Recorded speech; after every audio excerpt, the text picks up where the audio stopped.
Most people think that the reason that women can't trust each other is biological, because they compete over the strongest man because he will protect them and give them healthy offspring. But both men and women compete over the other sex. And before patriarchy, women were very capable of defending themselves, even from wild animals, as historians have recently discovered. In this video, I will reveal the real reason why women in Western societies don't trust each other and don't have each other's backs.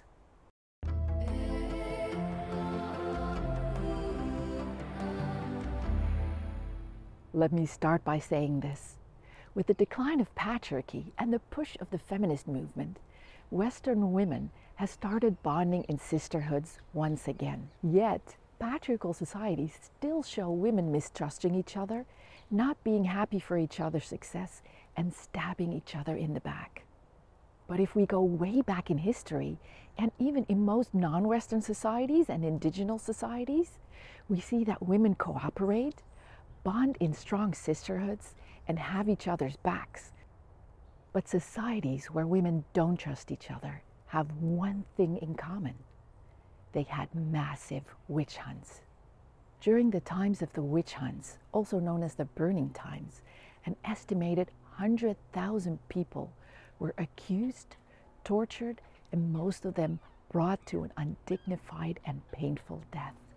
80% of these people were women. They were midwives, priestesses, herbalists, outspoken ones, widows with land, and so on. Before they were brought to death, women were horrendously tortured to name the names of other witches. Many of them, in their agony, would name others just to have their torture stopped. But even if they didn't name others, their best friends, mothers, and sisters would also be arrested and accused. Over the course of 3 centuries, women learned that it was unsafe to form close friendships or come together in sisterhoods for fear of being accused of witchcraft by association. Women learned not to trust each other because in their hour of need, they might call out your name as a witch. Women learned not to stand up for each other because if you stood up for a woman accused of witchcraft, by mere association, you could be considered a witch yourself. Women learned that accusing another was the best guarantee for their own survival. Women learned not to speak up, not to stand tall, not to be too intelligent, and not to lead. Women learned not to be their authentic selves.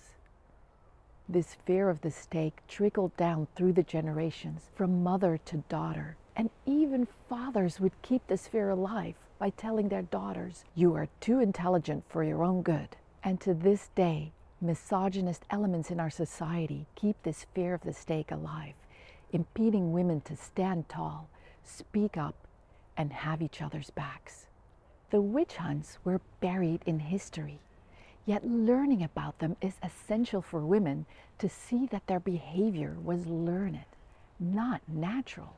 Healing this wound that has lived through generations will dissolve any fear of the stakes. Then, like before patriarchy, we can freely and safely be our authentic selves, show our magic, and form strong bonded sisterhoods once again.